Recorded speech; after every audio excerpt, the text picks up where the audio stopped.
Votre mère vous a légué un héritage plutôt particulier. À l'affiche, le dernier cèdre du Liban. La pièce de théâtre est nommée 3 fois au Molière 2026. L'autrice et metteuse en scène Aïda Ashgarzadeh est notre invitée. Je m'appelle Yalda Farhadi. C'est grâce à ces 5 lettres que je sais d'où je viens. Autre pièce à voir absolument, 4211 km, c'est la distance entre Paris et Téhéran. Ayla Navidi a écrit et mis en scène ce récit sur l'exil, la lutte pour la liberté et le retour impossible, une pièce primée 2 fois au Molière. Bonjour à toutes les deux. Et merci infiniment d'avoir répondu présente pour cette émission dédiée au théâtre. Je sais que vous vous connaissez l'une et l'autre. Vous avez en commun d'être autrice, comédienne, metteuse en scène. Vous êtes d'origine iranienne, toutes les deux également. Ma première question va à vos origines, à votre famille. Est-ce que vous avez de la famille toujours en Iran ? Oui, tout à fait. On a encore, en tout cas, me concernant, j'ai quasiment toute ma famille qui est encore là-bas, dans les grandes villes. Et vous, Aïda ? À l'inverse, plus trop, très peu. Beaucoup sont partis, ont dû fuir depuis longtemps. Et les derniers qui étaient encore là, il y a peu de temps, sont partis. Vous avez des nouvelles ? Alors, je ne pourrais pas rentrer dans le détail des nouvelles qu'on a, parce qu'on n'a pas envie de mettre leur vie en danger, mais on en a très peu, difficilement. On sait qu'ils sont vivants et on essaie d'avancer dans cet espoir-là. Dans cet espoir-là, comment vivez-vous cette guerre à distance ? C'est pour parler de cessez-le-feu fragilisé par les nouveaux bombardements récents au Liban. Comment on la vit, c'est une question assez difficile. D'une part, d'être ici et d'assister à tout ça à distance. Et puis ensuite... c'est cette terrible double peine en fait que subit le peuple iranien qui se trouve en guerre contre son gouvernement et en guerre contre l'étranger. Donc moi, toutes mes pensées vont vers la population iranienne et qui se fait massacrer dans tous les sens. Donc ça, c'est vraiment difficile. Et évidemment, je pense à la population libanaise aussi qui a vécu une semaine très tragique. Ayla Navidi ? On se sent effectivement très impuissant, je pense, parce que vivre ça à distance en ayant de la famille, des amis, et puis de toute façon, à partir du moment où ça touche à nos origines, c'est très compliqué. Après, je vous avoue que moi, ça me met aussi à un endroit de responsabilité, à mon endroit qui est la culture, mais aussi en tant que citoyen et citoyenne française, qui est celle de venir toujours relayer la voix des Iraniens et des Iraniennes. Et là, en particulier aussi des Libanais qui sont dans le viseur de ce conflit. Et comme l'a dit Aïda, je parle vraiment principalement des populations. Je pense qu'il y a une nécessité aussi de ramener de la nuance, de pouvoir dire qu'effectivement, on est contre la guerre, qu'on est contre le fait que le régime islamique puisse continuer, qu'il y ait des négociations qui soient faites avec eux.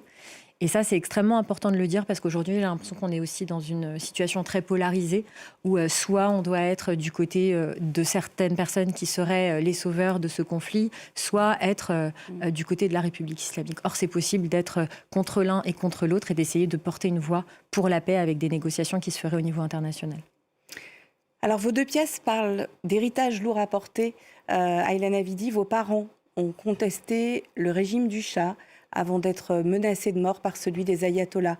Ils ont dû fuir leur pays et sont arrivés en France en 1982. Vous vous êtes inspiré de leur histoire pour écrire 4211 km. Aïda, vous prenez comme toile de fond la guerre civile au Liban pour parler de la filiation entre une jeune femme et sa mère qu'elle n'a pas connue.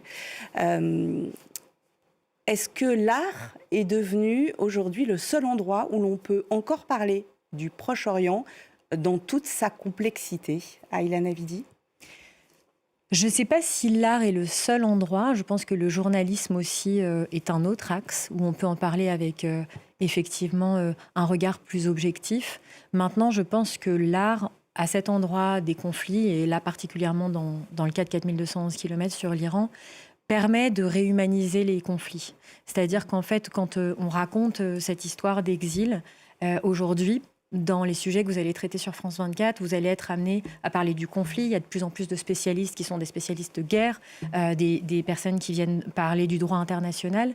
Nous, je pense, mon endroit de théâtre, c'est de ramener l'humain au milieu de tout ça, de le réhumaniser et de pouvoir raconter ce qu'on appelle aujourd'hui des dommages collatéraux. Qu'est-ce que ça veut dire? En fait, ces dommages collatéraux, c'est vous, c'est moi, c'est des histoires humaines, c'est un père, c'est une mère. Et je pense que c'est à cet endroit-là qu'on arrive, nous, à lutter et à venir raconter autrement par des récits, par des vraies histoires, parce qu'on est, c'est-à-dire le vivant. Oui, c'est tout à fait l'endroit où vous êtes. Hein. Je suis totalement d'accord avec ce que dit Ayla. Effectivement, l'art est une arme politique, on le sait maintenant.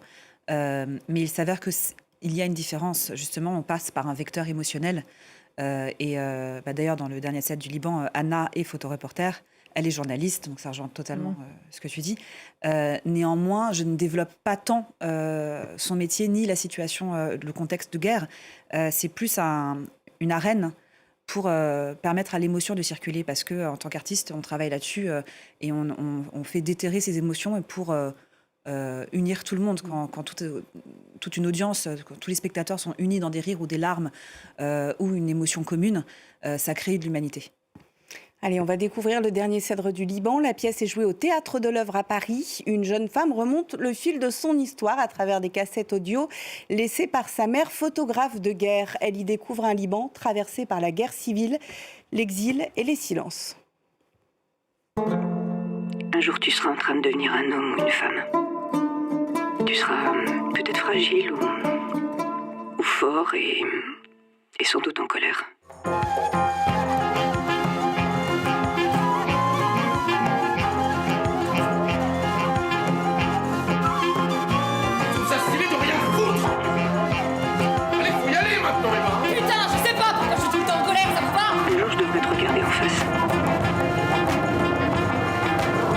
Je te promets de ne te dire que la vérité, qu'elle te plaise ou non.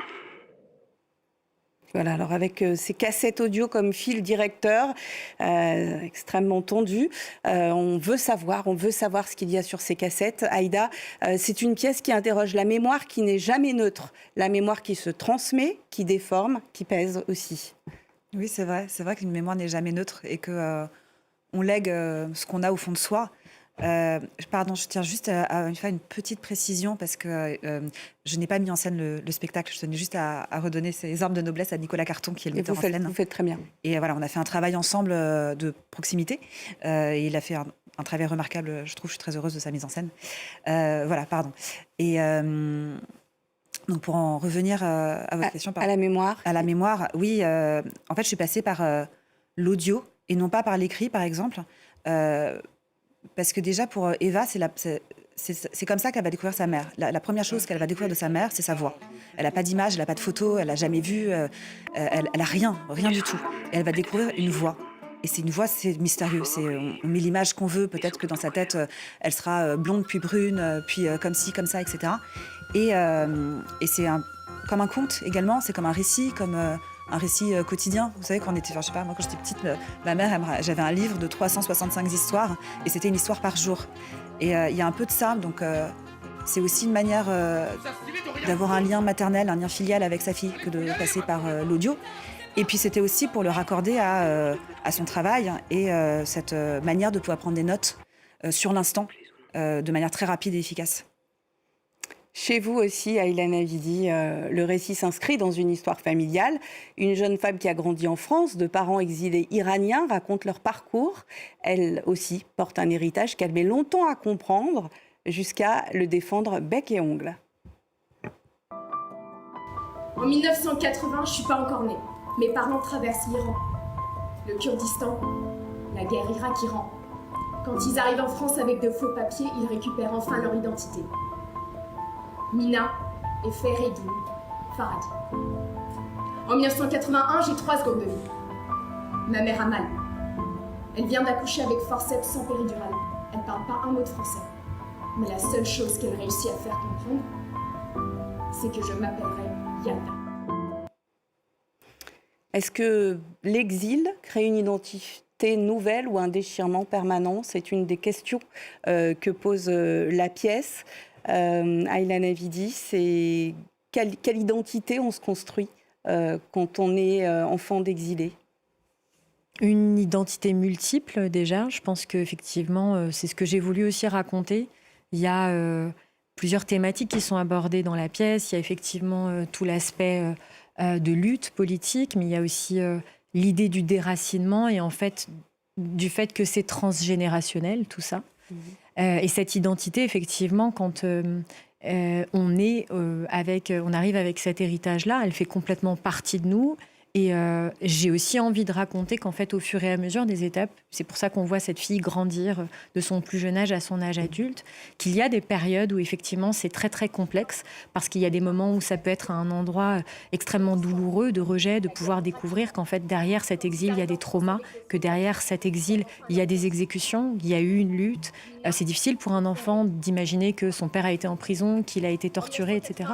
Et puis, à un autre moment, il y a aussi le relais d'un combat, d'une justice, en fait, qui est aussi léguée à cet enfant-là, et qui est celui d'avoir cette responsabilité, comme je vous disais au tout début. Moi, en tant que franco-iranienne, je me sens extrêmement responsable. J'ai le sentiment que les personnes qui sont en Iran aujourd'hui, que ce soit ma famille ou que ce soit pas ma famille, sont aussi mon alter ego, et que il y a une nécessité d'humanité là-dedans et de solidarité à cet endroit-là. Vos spectacles sont en quelque sorte rattrapés par l'actualité. À la fin de 4211 km, il y a une vidéo qui est diffusée après les saluts de la troupe. Elle rappelle le sort des civils pris au piège dans ce conflit, Ayla Navidi. Qu'espérez-vous, en fait, par vos pièces, faire comprendre au public?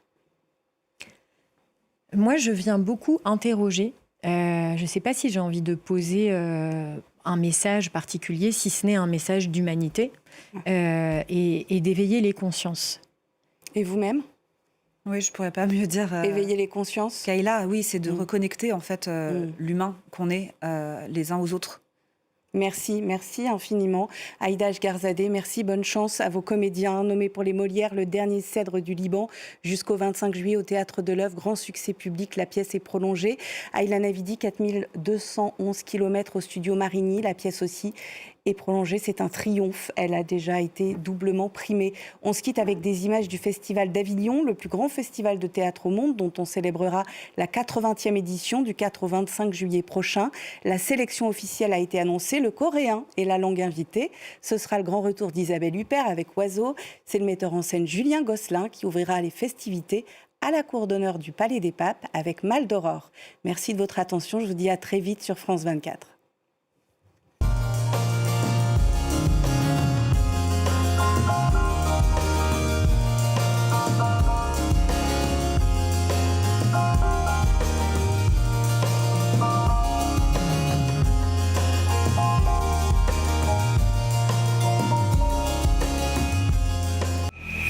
Il est écrit qu'ils sont l'État islamique, mais nous n'avons vu ni État, ni islam.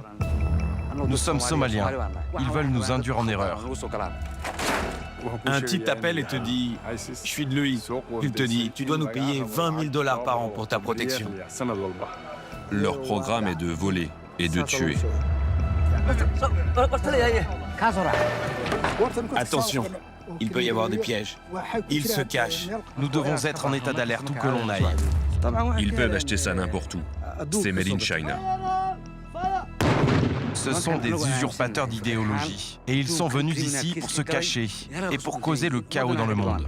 Et nous postons des photos de tous les succès de l'armée pour que notre peuple se sente en confiance. Nous sommes prêts à mourir et à être blessés pour cette cause. Somalie, le nouveau front de Daesh, à voir sur France 24.